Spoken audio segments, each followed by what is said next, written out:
오늘 함께 나눌 말씀의 제목은 소명입니다. 이제 우리가 창세기를 끝내고 우리가 몇 주 동안 이제 신약의 골로새서를 가지고 우리가 함께 이제 말씀과 은혜를 나누게 될 것입니다. 우리가 다 그렇습니다. 고통과 어려움이 예상되면 그 일을 안 하고 피하는 것이 상식이죠. 그래서 우리는 참 회피에 능한 사람들이에요. 조금만 불편한 상황이 오고 어려운 상황이 되면 도망가려고 하고 회피하는 것이 그 우리의 본성이죠. 여러분, 그런데 교회 사역은요, 참 역설적입니다. 고통과 어려움이 예상된다고 해서 이 사역을 피하면 교회는 그 자체로 고통과 어려움에 직면하게 되는 것입니다. 그래서 기독교 저술가인 필립 얀시는 뭐라고 말했냐면, 고통을 회피하는 교회는 병이 들어 성장을 멈춘 식물과도 같다, 이런 말을 했습니다. 자, 그러니까 교회는 고통이 따르더라도 또 아픔이 따르더라도 끊임없이 자라가야 되고 성장해 가고 변화되어져 가야 한다는 것입니다. 그것이 살아있는 교회의 모습이라는 것이죠. 여러분, 이제 하나님께서 우리 안산중앙교회 전체의 구원을 위한 공동체적인 사명을 주시고 이제 우리가 그에 응답하는지 안 하는지 지켜보고 계신다는 것. 혹시 우리가 여전히 내 자신, 내 가족, 그저 우리 교회의 울타리 안에 안주하며 우리끼리만 좋아하는 것 아닌가? 그냥 나만 좋은 신앙생활, 우리끼리만 좋은 신앙생활. 여러분, 그것은 매우 이기적인 것이고 하나님의 뜻이 아니라는 거예요. 여러분, 그런 의미에서 이제 우리가 몇 주간 이 골로새서를 함께 나누려고 하는데요, 이 골로새서에 대해서 잠깐 소개를 하자면, 여러분, 이 골로새서는요, 골로새 교회에 보내는 바울 사도의 편지입니다. 골로새 교회에 보내는 바울 사도의 편지. 여러분, 그런데 이 골로새 교회는요, 바울이 사실 직접 개척한 교회가 아니었습니다. 원래는 가정 안에서 아주 적은 숫자의 사람들이 그렇게 모여서 이룬 개척교회였어요. 그런데 그 골로새 교회가 여러 어려움 중에도 이 공동체로 잘 세워져 가고 성장해 가고 있었던 것입니다. 그리고 그 교회를 통해서 하나님이 이루시고자 하는 그 소명을 잘 이루어가고 있었던 것이죠. 여러분, 우리는 이 교회를 통해서 완전하신 예수 그리스도를 알아야 하고 또 교회 밖에 바로 그 예수 그리스도를 전해야 되는 사명이 있습니다. 그래서 오늘 본문의 말씀을 살펴보면서 나와 또 우리 교회에 주신 이 공동체적인 소명에 대해서 우리가 함께 생각해 보려고 합니다. 자, 오늘 함께 이 말씀을 나눌 때 첫 번째로 소명에는 하나님의 뜻이 있습니다. 자, 오늘 1절의 말씀에 보니까 하나님의 뜻으로 말미암아 그리스도 예수의 사도된 바울과 형제 디모데는 그랬습니다. 자, 오늘 이 사도 바울은 골로새 교회에 보내는 편지를 열면서 서두에 뭐라고 하냐면, 내가 사도가 된 것은 하나님의 뜻대로 된 것이다. 하나님의 뜻으로 말미암아 내가 사도로 부름받았다 라고 말하고 있습니다. 여러분, 그렇습니다. 하나님께는 뜻이 있어요. 하나님의 뜻이 있다는 것입니다. 여러분, 우리가 하나님의 뜻 말하는데, 이 하나님의 뜻이라는 말은 우리 한 사람 한 사람을 하나님이 알고 계신다는 거예요. 여러분, 우리가 인류학적으로 보면 우리는 그저 80억 중의 인구 중에 하나일 뿐이에요. 먼지와 같은 존재이고 나의 존재라는 것은 아무도 모르는 무명의 인생인 사람들이 너무나 많다는 것입니다. 그러나 성경은 하나님께서 그 80억 인구 가운데서 나를 알고 계시다는 거예요. 나를 정확하게 알고 계시다는 거예요. 그리고 우리 한 사람 한 사람에 대한 하나님의 목적이 있고 계획이 있다는 거예요. 여러분, 그 하나님의 그것을 바로 우리는 하나님의 뜻이라고 말하는 거예요. 그리고 그 하나님의 뜻이 바로 소명입니다. 여러분, 이 소명을 영어로는 콜링이라고 부릅니다. 즉, 소명이라는 말의 뜻은 무엇이냐면 하나님이 나를 부르고 계신다는 거예요. 여러분, 오늘 우리 사랑하는 성도님들이 이 자리에 있습니다. 어떤 분들은 그냥 내가 내 발로 이 자리에 왔다고 생각하시는 분들이 있어요. 그렇지 않아요. 그렇지 않습니다. 여러분, 하나님께서 우리를 부르시지 않았다면 누구도 이 자리에 있을 수 없는 것입니다. 하나님께서 만세전부터 나를 아셨고 나를 택하셨고 나를 계획하셔서 나를 이 자리로 불러주셨기 때문에 오늘 우리가 여기에 있는 것이죠. 여러분, 그래서 성경을 이 소명이라는 시각에서 우리가 본다면 성경의 메시지의 중심은 뭐냐? 하나님이 하나님의 사람들을 자기에게로 부르시는 과정이라는 거예요. 하나님은 끊임없이 오늘도 우리를 부르고 계시는 거예요. 오늘 이 죄악된 세상 속에서 하나님이 구원하시기로 작정한 자들을 하나님께서 끊임없이 지금 부르고 계시다는 거예요. 여러분 구약을 보면, 그래서 구약을 보면 하나님께서 이스라엘 백성들을 애굽에서 부르시죠. 그리고 이제 신약에서는 예수님께서 제자들을 부르시는 거예요. 자, 그런데 오늘 이렇게 하나님께서 이 세상 가운데 우리를 부르신단 말이죠. 그런데 부르실 때 그냥 단순히 우리를 구원하시는 것이 아니라 오늘 우리들에게 소명을 주신다는 거예요. 우리를 구원하신 목적은 단순히 구원하시고자만 하는 것이 목적이 아니라 구원받은 우리를 통해서 하나님의 계획과 뜻을 이루시기를 원하신다는 거예요. 그래서 하나님께서 우리 각자의 개인에게 주신 소명이 있고 우리 공동체에 주신 소명이 있어요. 여러분 개인적으로 저에 대해서 이야기하자면 하나님께서 저를 일찍이 목사로 부르셨어요. 제가 중학교 2학년 때 하나님께서 기도 중에 저에게 마음의 음성으로 내가 너를 목사로 구별했고 내가 너를 목사로 쓰기를 원한다 라고 하는 강력한 하나님의 마음에 감동을 주셨어요. 하나님께서 저를 목사로 부르신 거예요. 그리고 이제 저를 통해서 하나님께서 우리 안산중앙교회가 환난당하고 빚지고 원통한 자를 불러 모아 그들을 말씀의 빛으로 그들의 삶을 해석하고 이제는 또 다른 영혼들을 살려내는 이 사명으로 우리 공동체를 부르고 계신다는 거예요. 여러분 제가 그 부르심에 순종해서 오늘 여기까지 왔습니다. 다만 하나님께 순종해 하나님의 부르심에 순종해서 목사로 또 이 큐티 목회를 하는 목회로 제가 순종하며 따라왔더니 먼저는 제가 변했습니다. 그리고 그 다음으로는 우리 교회가 변화되어져 가는 그리고 우리 가정이 변화되는 그럼 오늘 우리 이성호 전사님이 간증을 해주셨는데 참 우리 이성호 전사님 고집스러운 분이에요. 절대 인간의 힘으로는 깨지지 않을 뿐이에요. 그런데 이 공동체를 통해서 구속사의 말씀을 듣고 양육을 받아가면서 내가 용서를 받아야 될 사람이다. 내가 지난날 나 때문에 눈물로 학업을 포기했던 그 누나들의 뒷바라지를 받고 내가 이렇게 공부할 수 있는 기회가 주어졌는데 내가 이렇게 나태함으로 내 누님들에게 너무나 큰 죄를 지었다. 오늘 그 고백을 하고 또 내가 내 아내와 자녀들에게 씻을 수 없는 상처를 주었다. 여러분 오늘 이 고백을 한다는 것은 저에게 있어서는 기적 같은 일이라고 생각합니다. 이런 일이 우리 공동체를 통해서 일어나는 것이죠. 하나님께서 우리를 부르셔서 먼저 우리를 변화시키십니다. 그리고 나를 통해서 우리 가정을 변화시키기를 원하시고 또 하나님께서 우리 한 사람 한 사람이 썩어지는 미랄이 되어서 우리 안산중학교의 공동체를 하나님이 귀하고 값지게 쓰시기를 원하신다는 거예요. 여러분 그러므로 앞으로도 절대로 변하지 않을 우리 교회의 존재 이유와 목적은 이 구속사의 말씀으로 고난당하는 사람들의 삶을 해석하고 그들의 삶을 변화시키고 그들의 변화된 거룩한 삶을 통해서 가정을 변화시키고 그리고 이 교회가 사람 살리는 사명을 감당하는 이 소명을 감당하는 것이죠. 여러분 우리는요 하나님의 뜻이 아니면 어떤 것도 해서는 안 됩니다. 그러나 그것이 하나님의 뜻이라고 한다면 비록 내가 원치 않는다 할지라도 내가 뜻하지 않는다 할지라도 그것이 하나님의 뜻이라면 우리는 어떤 것에서 순종하고 그 일을 따라가야 하는 것입니다. 여러분 하나님께서 우리를 부르셨다 그랬어요. 그래서 우리가 구원받고 오늘 이 자리에 있습니다.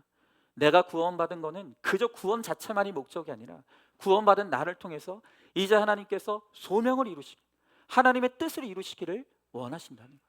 하나님이 그 일을 위해서 우리를 부르고 계신다는 거예요. 자, 한번 질문해 봅니다.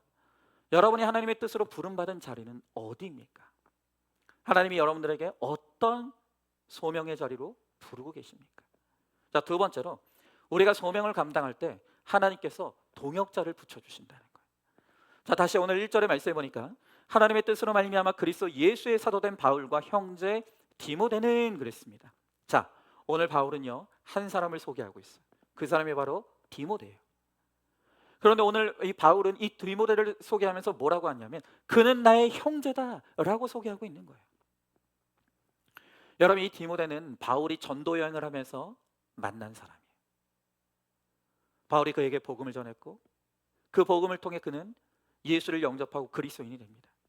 그리고 한결같이 믿음이 성장해서 이제 바울의 오른팔 노릇을 하는 너무나 든든한 동역자가 되었다는 거예요. 여러분, 성경을 보면요, 바울이 원래는 디모데를 부를 때 그는 나의 아들이다 라고 불렀어요. 그런데 시간이 지나면서 오늘 이 골로새서에서 바울은 디모데를 뭐라고 부른다고요? 그는 나의 형제다. 여러분, 예전에 처음에 이 디모데가 예수 믿을 때는 그냥 내가 돌보고 내가 양육해야 될 아들에 불과한 믿음이었어요. 그런데 이 디모데의 믿음이 자라고 성장하면서 이제는 어엿하게 바울의 사역을 돕고 바울과 함께 이 사명을 감당하는 형제로 자라고 성장하게 되었다는 것입니다. 여러분, 우리가 이런 모습을 보면서 우리가 이것이 내 힘으로 되는 것이 아니라 한 사람이 자라고 성장하여서 정말 어엿한 형제와 자매로 하나님의 뜻을 이루는 그 형제와 자매로 자란다는 것은 내 힘으로 하는 것이 아니라 하나님의 뜻에 맡기고 하나님이 주신 힘으로 가르칠 때 바로 이런 믿음의 걸물을 키워낼 수 있다는 것을 보여주는 것이죠. 여러분, 저도요, 이제 제가 우리 안산중학교에서 이제 위임받고 이 담임 목회를 하면서 거의 9년을 한결같이 정말 하나님의 부르심에 순종하여 구속사의 복음을 전하고 이 큐티 목회를 해왔습니다. 그랬을 때 하나님께서 저에게도 너무나 귀한 신실한 믿음의 동역자들을 많이 세워주셨어요. 여러분, 특히 현재 우리 교회를 섬기고 있는 목자들의 대부분은 저희 목회 초창기에 저도 구속사가 뭔지 모르고 저도 큐티 목회를 어떻게 하는지 모르는 그럴 때 정말로 저와 함께 우리 목자들이 40주 양육을 치열하게 저와 함께 훈련을 받으면서 여기까지 없는 길을 같이 만들어 오는 그 동역자가 되어 주었습니다.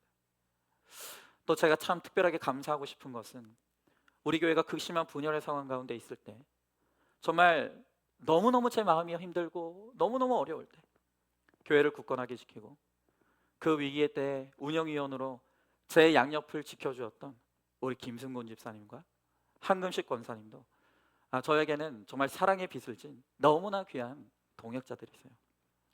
그리고 그 위에도 오늘 우리 사랑하는 성도님들 한 분 한 분이 저에게는 존재 자체가 힘이 되고 위로가 되는 너무나 귀한 저의 사역의 열매인 것이죠. 여러분, 간혹 어떤 분들이 저에게 그런 말씀하실 때가 있어요. 이제 노년이 되어서 우리 교회 오신 분들이 있거든요. 근데 자꾸 저한테 아유 목사님 죄송합니다, 자꾸 저한테 죄송하다는 말씀하시는 분들이 있어요. 아유 목사님, 제가 힘이 없을 때 이곳에 와서 너무 죄송하다, 목사님한테 힘이 되어드리지 못해서 죄송하다. 그렇지 않아요, 여러분. 정말 진심으로 그냥 여러분 한 분 한 분은 그냥 존재 자체로 오늘 여기 계시는 것 자체로 저에게 위로가 되고 힘이 되는 너무나 천하보다 귀한 한 영혼들이세요. 그러니까 절대로 저한테 뭐 죄송하다 뭐 이런 말씀 하지 마십시오. 여러분, 저에게 이렇게 귀한 성도님들이 없었다면, 저를 돕고 섬기는 형제 자매와 같은 동역자들이 없었다면 저는 목회 자체가 불가능했을 것입니다. 아마 저도 의미 없이 살아가다가 그냥 사라졌을 그런 인생이었을 수 있어요. 그런데 하나님은요, 정말 하나님의 부르심에 응답하고 순종하여서 그저 하나님의 부르심을 따라갔을 뿐인데 그렇게 순종하여 따라가는 자들에게 이렇게 귀한 형제 자매 되는 동역자를 붙여주신다는 거예요. 여러분, 그러므로 오늘 여러분들 가운데 저는 못해요, 저는 안 돼요, 저는 아무것도 몰라요, 저는 할 줄 아는 게 아무것도 없어요, 여러분 그런 말 하시면 안 되는 거예요. 하나님은 준비된 자를 부르시는 것이 아니라 순종하는 자에게 필요한 것들을 주시는 거예요. 내가 비록 힘이 없고 능력이 없지만 하나님이 나 같은 인생도 쓰시겠다고 하시면, 하나님이 나를 하나님의 사명을 이루는데 부르실 때 그 부르심에 순종하기만 하면 하나님께서 그 하나님의 사명을 이루기에 필요한 모든 것들을, 특별히 나에게 이 사명을 감당할 수 있는 동역자들을 붙여주신다는 거예요. 그런데 하나님이 이렇게 사명의 자리로 부르시는, 이 소명의 자리로 부르시는 사람들을 보면 세상에서 잘나고 똑똑한 사람들이 아니에요. 성경을 보면 하나님께서 이 세상에서 잘나고 똑똑한 자들을 부르시는 게 아니라 오히려 하나님은요, 더 이상 내 인생에 떨어질 곳이 없다고 부르시는, 정말 인생의 밑바닥까지 떨어진 그들에게 찾아가셨어. 그들을 부르시고 그들을 하나님의 귀한 사명을 감당하는 사명자로 하나님이 너무나 귀하게 쓰신다는 거예요. 여러분, 저를 봐도 그런 것 같아요. 그리고 지금 제 옆에서 가장 근거리에서 저를 도와 섬기시는 이 동역자들을 보면 정말 너무나 힘들고 어려운 환경을 거친 분들이 이렇게 하나님의 신실한 일꾼으로 정말 동역자로 서 있는 것을 제가 보는 것이죠. 여러분, 오늘 바울 사도도 마찬가지입니다. 오늘 바울이 너무나 자랑스럽게 디모데가 나의 형제라고 이야기해요. 하지만 원래 바울과 디모데는 친해질 수 없는 사이예요. 원래 이 둘은 가까이 할래야 가까이 할 수 없는 사이예요. 왜냐? 여러분, 이 디모데는요, 원래 어머니는 유대인인데 아버지는 외국인, 헬라인이에요. 여러분, 우리도 예전에 그랬지 않습니까? 우리도 순혈주의가 강해서 이 혼혈인들, 예전에 보면 우리 어른 세대만 해도 우리 혼혈인들을 보면요, 얼마나 무시했는지 몰라요. 입에도 담지도 못하는 말로 얼마나 비하했는지 몰라요. 그런데 여러분, 진짜 세상 많이 바뀌었습니다. 저희 아이들 지금 초등학교 다니는데 저희 아이들이 다니는 초등학교 중학교를 보면요, 뭐 그냥 다양한 인종들이 모여 있어요. 얼마나 중국인도 있고 몽골인도 있고, 특별히 이 근처에 이렇게 아프리카 사람들이 많은지 모르겠어요. 저 어렸을 때는 외국인 눈 씻고차도 찾아볼 수 없어요. 근데 여전히 우리는 이 순혈주의이기 때문에 외국인하고 결혼하고 이런 것들 별로 안 좋아하죠. 근데 유대인들은요, 더했어요. 자신들만 선민이라고 생각하고 철저한 순혈주의였기 때문에 이렇게 외국인들과 결혼해서 나온 이 혼혈인들에 대해서는 인정을 해주지 않는 거예요. 유대인으로 쳐주지 않는 거예요. 여러분, 그렇기 때문에 순수한 유대인의 혈통으로 난 이 바울과 디모데는요, 가까이 하기에는 너무 먼 사이였다는 거예요.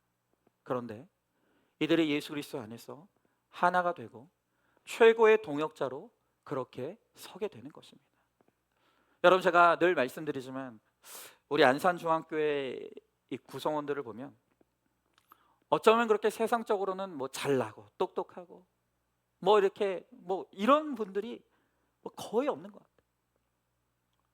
자, 우리 각자가 다 가진 환경이 다르고 배경이 다르고 너무 다 달라요.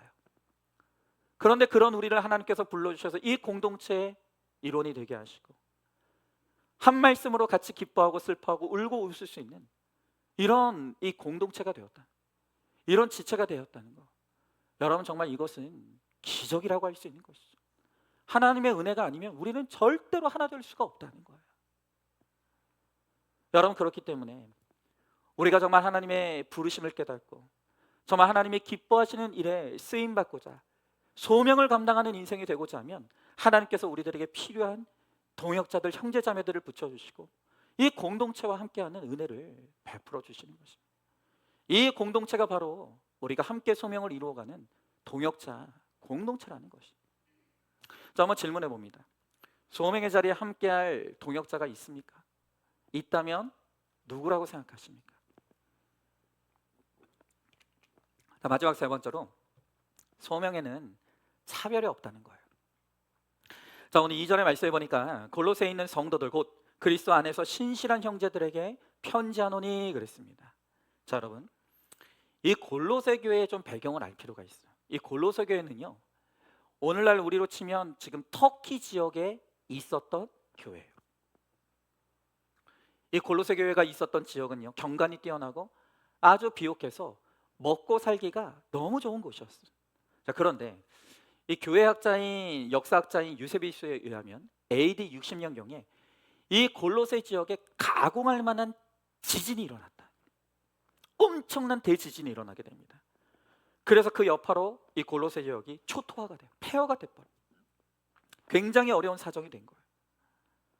자, 그런데 역설적이게도 이 골로새 교회가 지진으로 갑자기 도시가 폐허가 되고 너무나 어려워지게 되었는데, 그런데 오히려 그것 때문에 힘들어서 하나님께 부르시며 간절히 하나님을 사모하는 교회가 되었다는 거예요.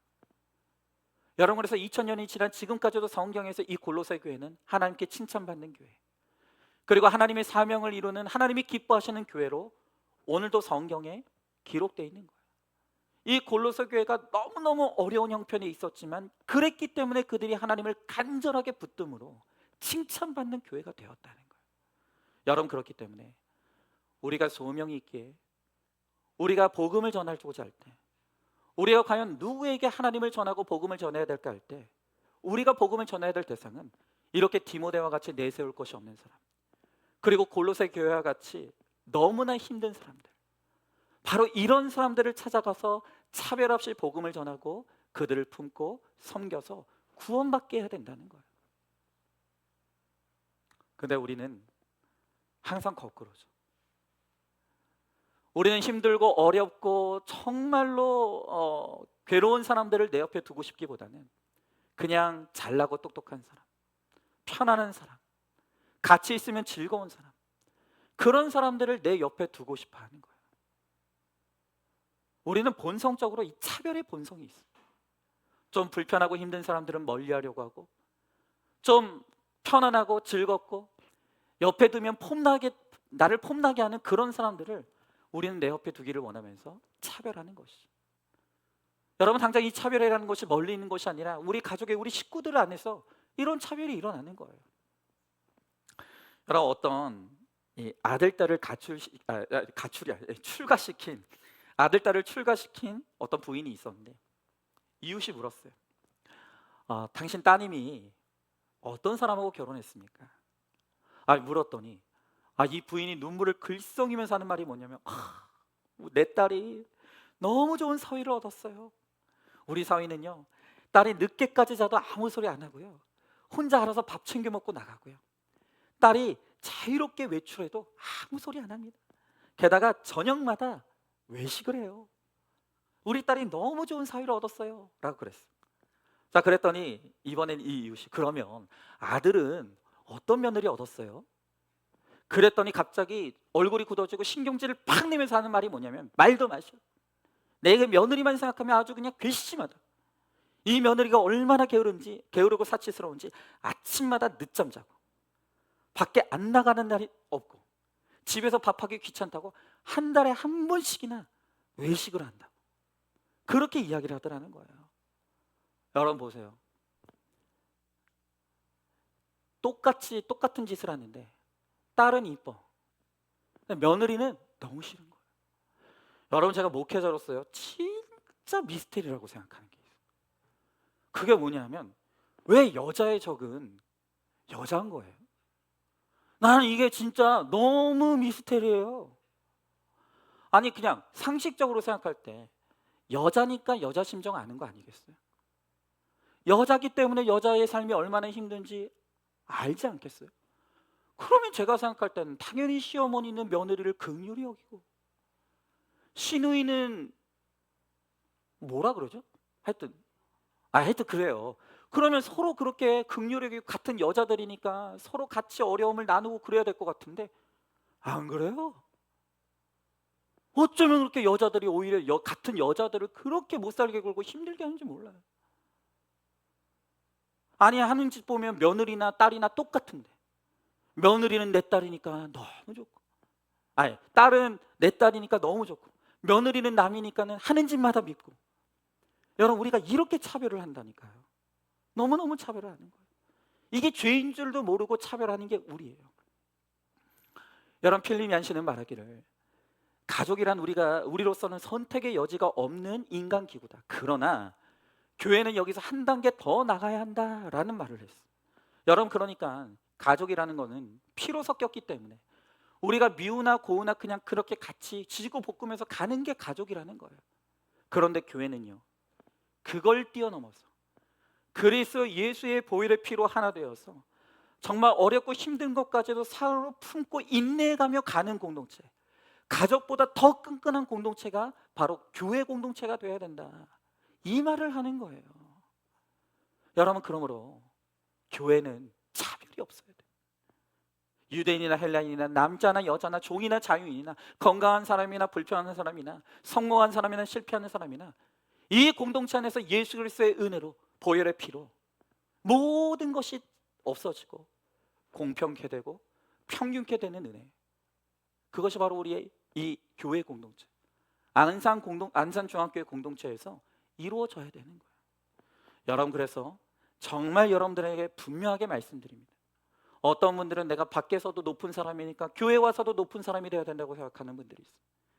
내가 밖에서도 대접받는 위치에 있으니까 교회 안에서도 대접받는 위치에 있어야 된다고 생각하시는 분들이 있어요. 착각하지 마십시오.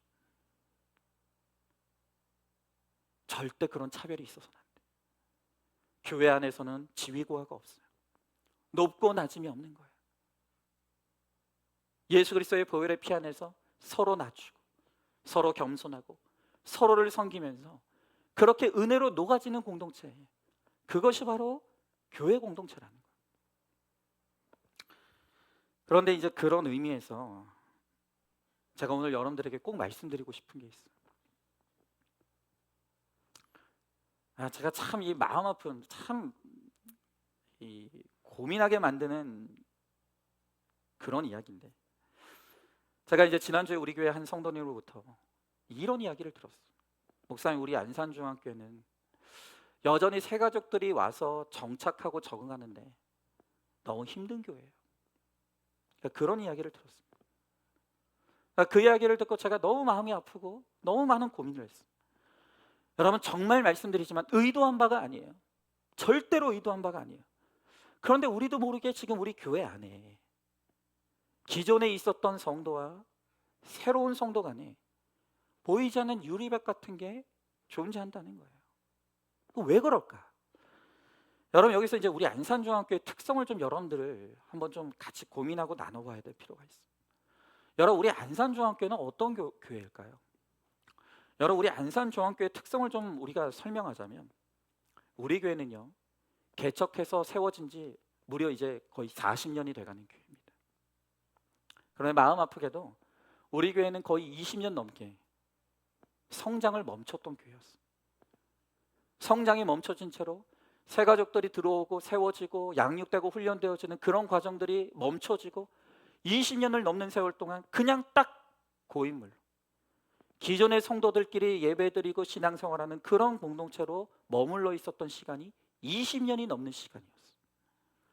여러분, 그러다 보니까 우리가 새로운 가족들을 받아들이고 그들과 어울리고 하나 되고 우리가 양육받고 훈련받으면서 한 공동체를 이루어가는 이 일에 익숙하지가 않아요. 훈련이 안 돼 있어요. 여러분, 그런 상태로 20년 넘게 그냥 우리끼리 신앙생활하다가 이제 수십 년 만에 한 분, 두 분, 이제 우리 교회가 새 가족들을 맞이하고 이 새 가족들을 이제 품게 되었어요. 근데 어떤 일이 일어나냐면 20년을 넘는 세월 동안 새 가족들을 받아본 경험이 없다 보니까 기존의 성도님들이 너무 이게 당황스러운 거예요. 어색한 거예요. 노력을 한다고 하는데도 분명히 우리 기존의 성도님들이 애쓰고 노력했어요. 이걸 깨려고 부단히 애를 썼어요. 그럼에도 불구하고 우리 새로운 성도님들의 이야기를 들어보면 뭔가 새 가족들은 낄 수 없는 기존의 성도들만 느끼는 끈끈한 분위기가 있다. 대화를 해도 그들만 하는 대화들이 이루어지다 보니까 거기서 낄 수가 없고, 여러분, 예배 자리도 마찬가지입니다. 여러분들이 의도한 바는 아니에요.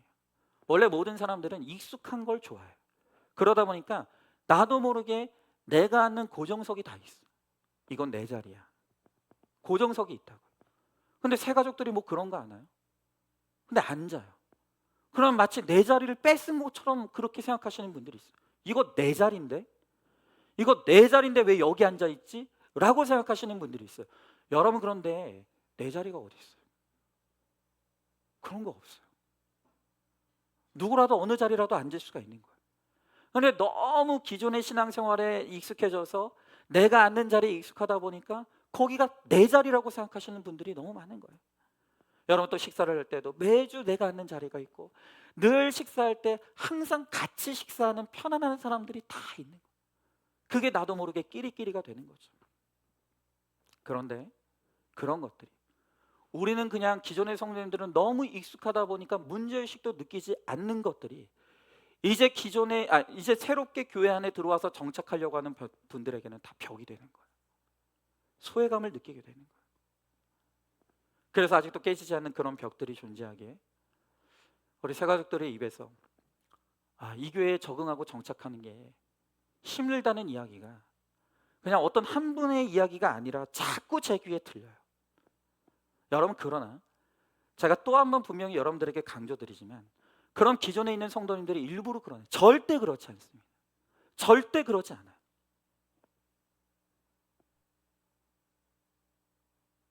모르는 분들은 모르겠지만 우리가 이 관습을 깨기 위해서, 우리가 습관처럼 굳어진 이런 것들을 깨기 위해서 얼마나 많은 노력을 했는지 몰라요. 지금도 얼마나 많은 신경을 쓰는지 모릅니다. 그런데 이게 워낙 오랫동안 굳어져 있었잖아요. 제가 늘 말씀드리지 않습니까? 어떤 한 사람이 변화되려면 말씀을 듣기 전에 그 시간만큼의 시간이 걸린다. 어떤 사람이 변화되기까지는 하나를 믿고 변화되기 전에 있었던 그 시간만, 어떤 사람이 30년 만에 예수 믿었으면 변화되려면 30년이 걸리는 거예요. 여러분, 하물며 우리 교회가 거의 20년 넘게 그냥 고인물로 새 가족들을 받지 못하고 그냥 우리끼리 신앙생활하는 그 신앙생활이 20년 넘게 이어졌단 말이에요. 그러니 이 굳어진 습관들이 깨지는 게 얼마나 어렵겠어요. 얼마나 많은 시간이 걸리겠습니까? 여러분, 그래서 제가 고민을 굉장히 많이 해요. 고민하면서 드는 생각이, 이거는 절대로 성도님들을 탓할 문제가 아니에요. 아니, 어떡하겠어요.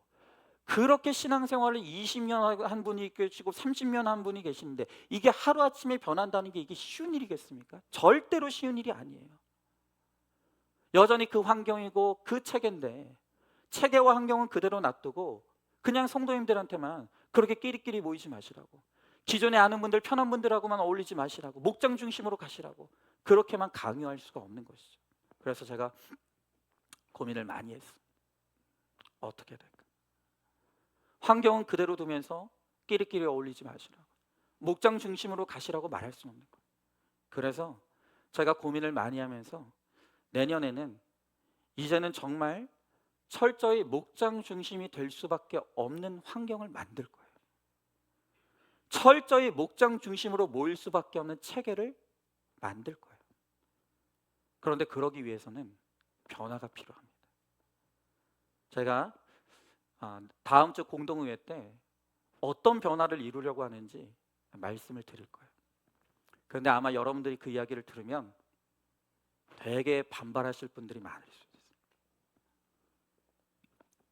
아마 지금 여러분들이 들으면 도대체 저 박은성 목사 또 무슨 짓을 저지르려고 하는가 지금 그러실 텐데, 여러분, 아까 제가 서두에 그랬죠. 고통을 피하려고 하는 교회는, 고통이 싫다고 변화를 피하는 교회는 죽은 교회가 되는 거예요. 하나님의 생명력이 있는 교회는 끊임없이 변화되어져요. 끊임없이 바뀌어져야 돼요. 내가 원하는 방향과 맞지 않더라도, 내가 원하는 모습이 아니더라도 그것이 하나님이 기뻐하시는 뜻이라면, 하나님이 원하시는 모습이라면 내 뜻을 꺾고 하나님의 뜻에 순종해서 우리는 끊임없이 변화를 이루어 가야 하는 것이죠. 여러분, 그래서 제가 고민하고 기도하면서 도대체 우리 안산중앙교회가 이 기존의 관습을 깨고 어떻게 하면 새가족과 헌가족들, 이 표현 좀 그런데, 헌가족과 새가족들이 정말로 공평하게 모일 수 있는, 공평하게 어울릴 수 있는 이 목장 중심의 교회로 우리가 갈 수 있을 것인가, 제가 끊임없이 고민하다가 이걸 바꿔야겠다 생각한 게 있습니다. 지금 제발 뭔지 이야기나 해라, 속이 터지실 분들이 있을 건데 그건 다음 주에 이야기하시고, 미리 마음의 준비를 하시라고. 그리고 이게 그냥 저 개인의 어떤 의견이나 생각이 아니라 정말 고민하고 기도하면서 어떻게 하면 우리 교회가 하나님이 기뻐하시는 교회가 될 수 있을 것인지를 고민하는 가운데 내리는 결단이기 때문에 여러분들이 내 뜻과 맞지 않더라도 잘 따라와 주시길 바라겠습니다. 이제까지 우리 교회가 여러 가지 변화를 시도했거든요. 그때마다 한 번도 여러분들이 기쁘게 동의한 적이 없었어요. 언제나 변화에는 고통이 따라오고 저항심이 있어요. 하지만 그렇게 해서는 하나님이 기뻐하시는 교회를 이루어 갈 수가 없는 것입니다. 변화된 교회는 끊임없이 변화돼요. 살아있는 교회는 끊임없이 변화되고 바꿔가야 되는 거예요. 여러분, 우리 교회가 우리의 의지와 상관없이 지금 보이지 않는 기존의 성도와 새로운 성도들 간에 보이지 않는 유리벽이 아직도 존재한다고 하는데, 여러분, 이 장벽을 깨치지 못하는 한 우리 교회는 도약하지 못해요. 우리는 교회는 절대로 하나님의 소명을 이루는 공동체로 거듭날 수 없는 거예요. 그래서 지난주에 우리 목자들과 목자 모임에서 치열하게 우리가 나누고 토론하면서 결국에 제가 원하는 대로 제 뜻대로 관철시키긴 했지만, 어쨌든 간에 그렇게 하면서 우리가 고민하며 이제 또 변화를 모색해 가는 거예요. 여러분, 이 교회의 주인은 하나님이세요. 이 교회를 향한 하나님의 기뻐하시는 뜻이 있다는 거예요. 그 뜻이 그 어떤 사람의 뜻보다도, 어떤 사람의 의견보다도 앞서야 되는 거예요. 하나님이 기뻐하시는 뜻이 거기에 있다라고 한다면 우리는 그 뜻에 순종하고, 내 의지와 생각과 의견을 꺾고 그 뜻에 순종하며 나갈 수 있어야 되는 거예요. 여러분, 그렇게 될 때 우리 안산중앙교회가 끊임없이 변화되어져 가고 하나님이 기뻐하시는 공동체가 되어서 하나님의 영원의 사명을 이루는, 소명을 이루는, 하나님의 뜻을 이루는, 하나님이 기뻐하시는 교회로 우리가 그렇게 성장해 나갈 수가 있는 것입니다. 여러분, 오늘은 이제 마지막으로 이 선교사로 주의 부르심에 순종하여 헌신하는 한 목사님의 간증의 고백을 우리가 나누고 이제 말씀을 마치려고 합니다. 한번 들어보세요. 저는 어릴 적 시골에서 20가구 정도가 고작인 마을에서 날이면 날마다 술 주사로 밥상을 들어엎고 구타하고 칼 들고 나와서 죽이니 살리냐는 아버지의 모습을 보며 자랐습니다. 그러다 결국 집안이 쫄딱 망해 식구들이 모두 뿔뿔이 흩어지게 되었습니다. 저는 큰 집으로 보내졌는데 그 집 큰형님이 제가 밥을 축낸다고 5살 때부터 지게짝대기, 회초리, 허리띠로 시간을 정해놓고 구타를 했습니다. 그래서 그때부터 저도 화가 나면 돌을 들어 아이들의 머리를 찍었고 나쁜 짓을 일삼아 했습니다. 7살 나이에 일주일, 2주일씩 여러 번 가출을 했으며 길바닥 기차역, 버스 대합실, 심지어 경찰서에 가서 밥을 얻어먹기도 했습니다. 정말 엄마가 너무나 보고 싶었습니다. 그러다 5학년 때쯤 다시 우리 가족은 합쳐지게 됐습니다. 하지만 기쁨보다는 다시 시작되는 아버지의 구타와 술주정, 싸움의 반복이었고, 아버지는 인생이 괴롭다며 쥐약을 3번 드셨지만 매번 살아나셨습니다. 이런 분들은 목숨이 질겨요. 또 하루는 온 집과 자기 몸에 석유를 뿌려 죽겠다고 그랬는데 집주인이 달려와 말리는 바람에 또 살아났습니다. 그러다 알코올 중독에 빠진 아버지에게 간경화 말기, 폐에 문제가 있어서 6개월 정도 산다는 병원의 진단이 떨어졌습니다. 그런데 어느 날 시름시름 앓던 아버지 입에서 교회나 나가보자 라는 말을 들었습니다. 그때까지 저는 그 아버지가 얼마나 죽기를 바랬는지 모릅니다. 사춘기가 지나고 고등학생이 되면 저는 저를 때렸던 사촌형과 아버지를 죽이리라 생각하며 초등학교 시절부터 칼을 품고 다녔고, 아버지는 죽는 게 당연하다고 생각했습니다. 그런데 어머니가 먼저 교회를 나가게 되셨습니다. 그런데 얼마 지나지 않아 목사님이 신방을 오셨습니다. 그런데 이상하게도 약도 병원도 가지 않았던 아버지가 점차 차도를 보이기 시작했습니다. 그리고 몸이 회복되자 교회를 나가기 시작했습니다. 제사를 비롯해 사주팔자의 무속신앙을 신봉하던 아버지가 서리 집사 직분을 받으면서 끊지 못했던 담배와 술을 완전히 끊으셨습니다. 그 후로 매주 나를 전도하기 위해 학생부의 아이들이 찾아왔습니다. 그러던 중 학생부 수련회에 끌려갔는데 거기서 첫 번째로 했던 기도는 당신이 정말 있으면 나타나 봐 라고 하는 것이 저의 첫 번째 기도였습니다. 그런데 그곳에서 예수 그리스도를 구주로 영접하게 되었습니다.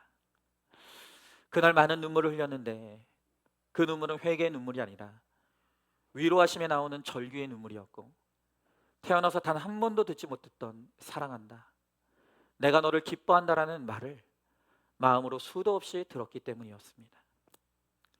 날마다 마음으로는 아버지가 죽기를, 사촌이 형을 죽이려 칼을 품고 있는 나를, 그런 개 같은 내 인생이라고 생각하며 모든 것을 증오하고 파괴하기를 서슴지 않았던 나에게 주님은 찾아와서 사랑한다 하는 것입니다. 저는 쉬지 않고 울었습니다. 믿음 안의 아버지 어머니도 변해갔습니다. 개척교회인 그곳에서 아버지는 그 교회 처음으로 장로님이 되셨습니다. 어머니는 권사님이 되셨고 누나들은 집사님이 되셨고 저는 전도사가 되었습니다. 예수를 믿으면서 제일 나를 아프게 했던 것은 주님, 내가 어렸을 때 구타당하고 집나가 아팠을 때 도대체 주님은 어디 계셨습니까? 라는 것이었습니다. 그런데 주님이 어느 날 저에게 말씀하셨습니다. 내가 너와 함께 그곳에 있었노라.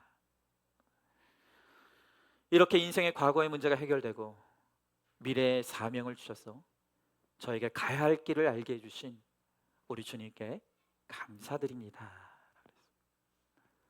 너무 아름다운 이야기죠. 정말 소망이 없는 인생, 아무 소망도 방법도 없는 흑암 가운데 있는 가정이었는데 그곳에 예수님이 찾아오시고 예수님이 방문해 주시고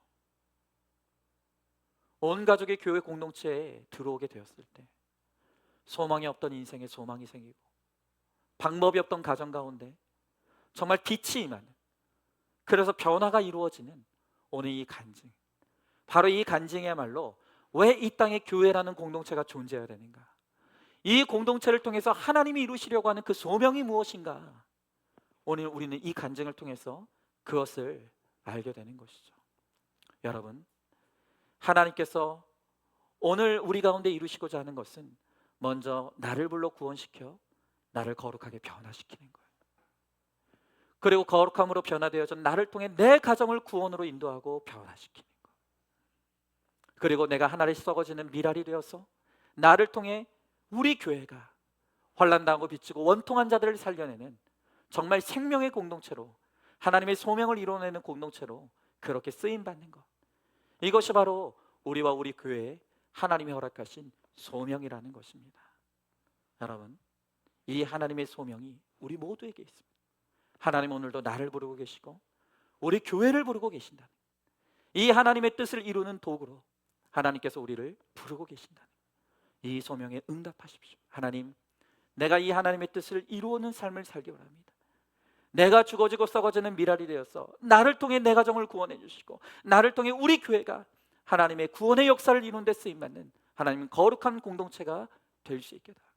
오늘 이 일에 쓰임받고자 우리가 결단하기만 해도 하나님께서 그 소명을 이루는 데 필요한 모든 것을 다 공급해 주시겠다고 약속해 주십니다. 오늘 이 하나님의 뜻이 우리 가운데 있음을, 나에게 하나님의 부르심이 있다는 것을 우리가 믿고 고백하며 이 하나님의 소명을 이루는 일에 평생 쓰임받고 살아가는 저와 여러분 우리 모두가 될 수 있기를 주님의 이름으로 축원합니다.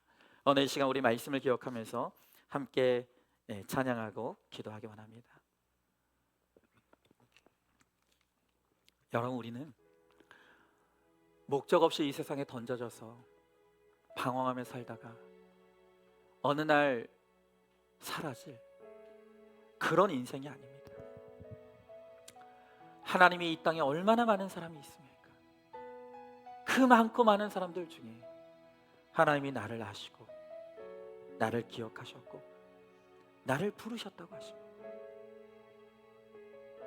주님이 나를 부르신 것은 나를 구원하시기 위한 것이고, 그저 나를 구원하시는 것만이 목적이 아니라 하나님께 구원받은 나를 통해 하나님은 이제 정말 나를 거룩한 주의 백성으로 삼으시고 나를 통해 내 가정을 살리고 우리 교회 공동체를 정말 사람 살리는 공동체로 쓰임받게 하는데 하나님이 나를 쓰시길 원하신다.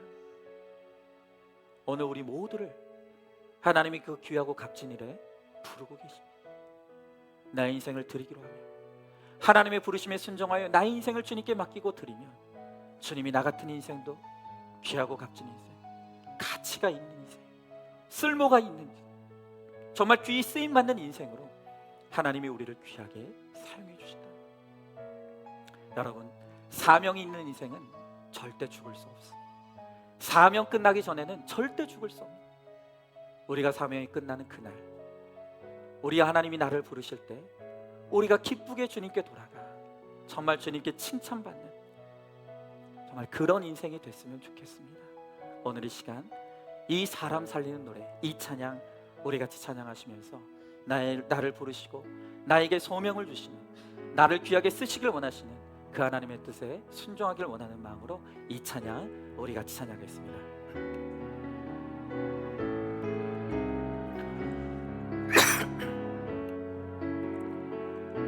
우리 같이 함께 찬양합니다. 주 부르심 따라, 주 부르심 따라 예수 이름 부르며 나의 인생을 드렸네.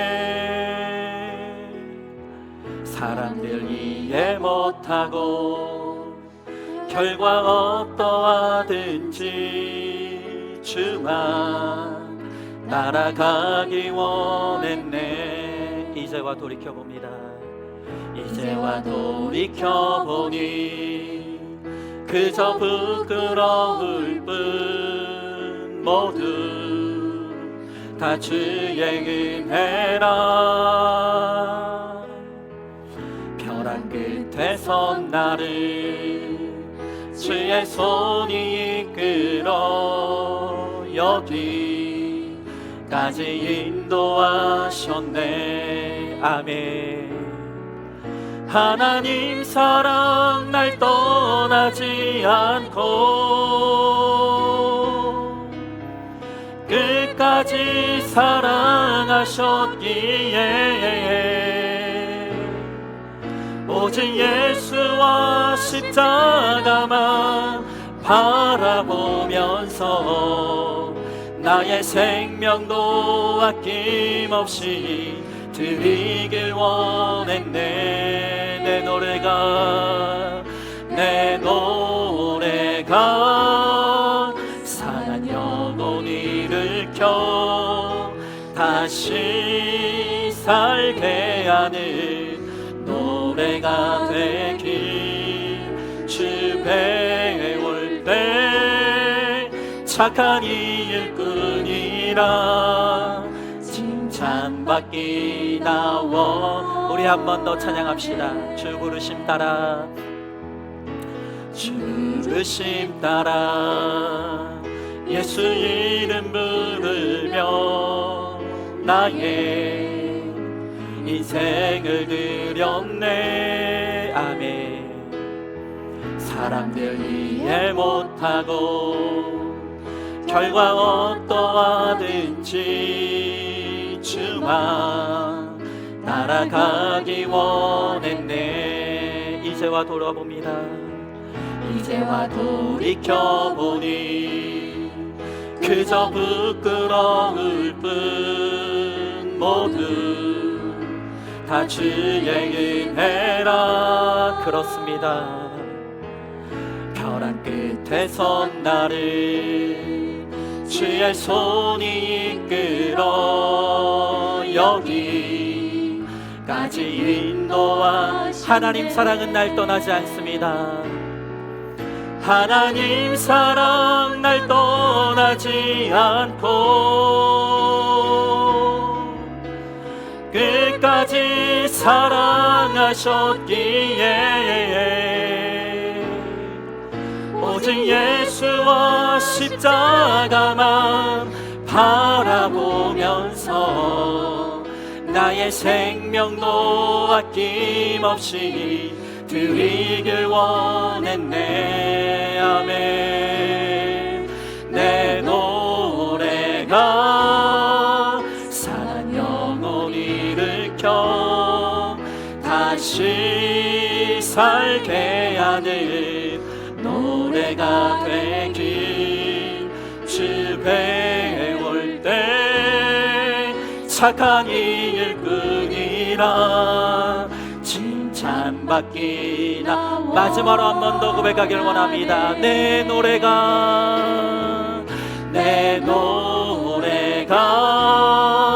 상한 영혼 일으켜 다시 살게 하는 노래가 되길. 집에 때 착한 일꾼이라 칭찬받기나 원하네. 아멘. 여러분, 우리가 마지막 날 주님께 부름받는 순간이 올 것입니다. 우리 인생의 종말의 날이 올 것이고 우리의 영혼을 주님이 불러 우리가 주님 앞에 서는 그날은 반드시 옵니다. 그때 주님께서 우리에게 물으실 것입니다. 내가 너에게 소명을 주었는데 너는 무엇을 하였느냐? 너는 무엇을 살다가 다시 나에게 왔느냐? 주님이 우리에게 물으실 것입니다. 여러분, 주님께서 우리를 구원하시기로 작정하시고 우리를 구원의 자리로 부르신 것은 그저 이 땅에서 나 하나 잘 먹고 잘 살다가 죽으라고 부르신 것이 아닙니다. 우리를 주님께서 부르셨을 때 우리 인생을 통해서 주님께서 이루실 뜻이 있습니다. 계획이 있습니다. 나를 통해서 주님께서 한 영혼이 구원받는 그 아름다운 역사를 이루시기 위해 우리 한 사람 한 사람을 주님이 하시고 주님이 부르셨다고 하십니다. 주님이 우리를 부르신 목적은 먼저 나를 거룩한 주의 백성으로 삼으시기 위한 것입니다. 그리고 거룩한 나를 통해 내 가정을 구원하길 원하시고 이제는 정말 우리 교회가 거룩한 소명의 공동체로 쓰임받는데 하나님께서 나를 하나의 미랄로 썩어지는 그 미랄로 하나님께서 우리를 부르시길 원하신다고 말씀하십니다. 여러분, 오늘 이 시간 주의 부르심에 순종하여 나의 인생을 드리고 맡기시기만 하면 주님께서 나 같은 인생도 쓰시고 나 같은 인생을 통해서도 아름다운 구원의 스토리를 이루어 가시겠다고 약속하십니다. 하나님, 우리 인생을 드리길 원합니다. 주의 부르심에 순종하여 나의 인생을 주님께 맡기고 주님이 나 같은 인생도 쓰시길 원하십니다. 주님, 나를 통해 주의 목적과 뜻이 이루어지게 하시옵시고 그 아름다운 주의 구원의 계획이 이루어져 내 가정이 구원받게 하시고 우리 안산중앙교회를 통해서 환난나고 미치고 원통한 자들이 살아나고 구원받는 역사가 일어날 수 있도록 주님, 내가 그 사명 감당할 수 있도록 주님 나를 써달라고 오늘 이 시간 우리 말씀을 기억하며 함께 기도하며 나가도록 하겠습니다. 기도하겠습니다. 사랑과 은혜가 충만하신 하나님 아버지, 주님의 귀한 사랑과 은혜를 감사드립니다. 주여, 나의 하나님 아버지, 왜 나 같은 자를 주님께서 하셨습니까? 왜 나 같은 자를 주님께서 부르셨습니까? 왜 나같이 쓸모없는 자, 죄악된 나를 하나님께서 부르셔서 구원하셨습니까? 하나님 아버지, 나 같은 자를 하시고 구원하신 것은 하나님 나를 거룩한 주의 백성 삼으시고 나를 통해 내 가정을 구원하시고 하나님 나를 통해 우리 교회를 하나님 아버지 쓰임받는 공동체로 세우시기 위하여서 하나님이 나를 부르셨다고 주님 말씀하십니다. 하나님 아버지, 나에게 주신 하나님의 소명을 이루는 인생이 되게 하여 주옵시고 하나님께 우리의 인생을 맡기고 드림으로 말미암아 하나님 나의 인생을 통해서 주님이 이루시는 아름다운 구원의 스토리가 완성되어질 수 있도록 주여, 나의 하나님 아버지 함께하여 주시옵소서. 하나님 아버지, 그저 우리는 이 땅에 던져진 존재가 아닙니다. 하나님 아버지, 그저 하나님 아버지 살아가다가 먼지와 같이 사라질 인생이 아닙니다. 하나님 아버지, 우리 이 땅에서 주의 사명 감당하다가 영광스럽게 주님께 돌아가는 인생입니다. 주여, 이 소명을 깨닫고 주님께 돌아갈 수 있도록 주여 함께하여 주시옵소서. 믿습니다. 하나님, 이 세상에 그 많고 많은 사람들이 있는데 왜 하나님은 그 많은 사람들 중에 나를 아셨고 나를 기억하셨고 나를 부르셨어 어찌 나 같은 죄인을 구원하셨습니까? 하나님, 주님이 나를 부르시고 구원하신 것은 그저 나 한 사람 구원받는 것으로 끝나는 것이 아니라 나를 통해 내 가정을 구원하시고 또 우리 교회가 하나님의 목적과 뜻을 이루는 공동체로 세워지기 위해 하나님이 나를 부르셨다고 말씀하십니다. 하나님, 그저 우리는 이 땅에 던져져서 의미 없이 살아가다가 먼지와 같이 사라질 허무한 인생이 아닙니다. 주님이 우리 인생을 통해 이루시길 원하시는 목적이 있고 뜻이 있고 계획이 있다고 하십니다. 그 일을 위해서 하나님께서 우리 한 사람 한 사람을 지금도 부르고 계신다고 하십니다. 주님, 오늘 이 말씀을 통해 나를 부르시는 하나님의 소명을 깨닫게 하시고 이제는 정말 내 인생을 주님께 드리고 맡김으로 말미암아 내가 먼저 거룩한 주의 백성으로 변화받고 변화된 나를 통해 내 가정이 구원받음, 또한 나를 통해서 우리 안산중앙교회 공동체가 하나님의 기뻐하시는 뜻을 이루는 공동체로 서는데 쓰임받는 우리 모두가 될 수 있도록 우리 주님께서 함께하여 주시옵소서. 하나님, 오늘 이 시간 정말 주님의 부르심을 따라 이 땅에서 사람 살리는 간증의 노래를 부르며 살다가 주님 앞에 돌아가 그 마지막 날 하나님 나라의 주인공이 되고 영원한 하나님 나라의 영생과 상급을 누리는 그 복된 인생을 누리는 모든 성도들이 될 것을 믿사오며 사랑이 많으신 우리 예수님 이름 받들어 기도드리옵나이다. 아멘. 이제는 우리 주 예수 그리스도의 은혜와 하나님의 사랑과 성령의 교통하심이 이 땅에서 사명을 위해 살다가 사명 마치는 날 주님께 돌아가 영원한 생명의 면류관을 얻고 하늘의 상급을 누리기를 소망하는 사랑하는 모든 성도들 머리 위 이제로부터 영원토록 함께 계실지어다. 아멘.